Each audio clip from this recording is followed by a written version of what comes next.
সম্প্রতি নয়, এই শহরে মোটেও না। ইয়াক্সের কথা থেকে সে নিজেই অনেক তথ্য যোগ করেছে। 3 জন লোক এই লোকটিকে হত্যা করেছে। আমাকে ব্যাখ্যা করো। খুনি বন্দুকগুলো সম্পর্কে ভালোভাবে অবগত ছিল।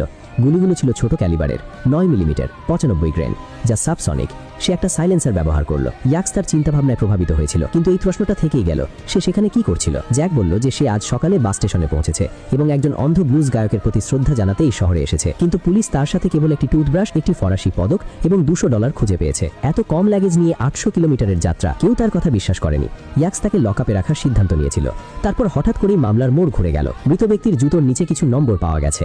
সেই নম্বরটি ট্র্যাক করে সে পলের কাছে পৌঁছায়, যিনি একজন ব্যাংক নির্বাহী ছিলেন। ভালো পোশাক পরাই ব্যক্তি প্রথমে রাগের সাথে বলেন যে তিনি কিছুই জানেন না, কিন্তু জানালার বাইরে একটা কালো গাড়ি দেখার সাথে সাথেই তার মুখ বদলে যায়। পুলিশ কিছু বলার আগেই সে ভয় পেয়ে বলে, আমি এটা করেছি, আমি তাকে মেরে ফেলেছি, এটা আমিই ছিলাম। সে এত তাড়াতাড়ি মেনে নিচ্ছিল যে কাইলির অধিকার সমুন্নত না হওয়া পর্যন্ত সে মাঝপথে থামিয়ে দিল, যেন জেলে যাওয়াই তার লক্ষ্য। ইয়াক্স তৎক্ষণাৎ বুঝতে পারল যে এটা একটা ভুয়া স্বীকারোক্তি, কিন্তু সে খেলাটা খেলার সিদ্ধান্ত নেয়। সে কাইলির দিকে তাকিয়ে পলকে গ্রেপ্তার করে, যাতে পাশের দরজাটি খোলা যায়। নতুন সন্দেহভাজন ব্যক্তির আগমনের পর ইয়াক্স বুঝতে পারে যে জ্যাকের সাথে অবিচার হচ্ছে।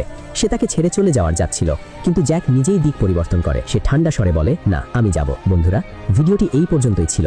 এই ভিডিওর পরবর্তী পর্ব দেখতে অথবা এই রকম আকর্ষণীয় ভিডিও সবার আগে পেতে এক্ষুনি মাহমুদ এক্সপ্লেইন পেজটি ফলো করুন।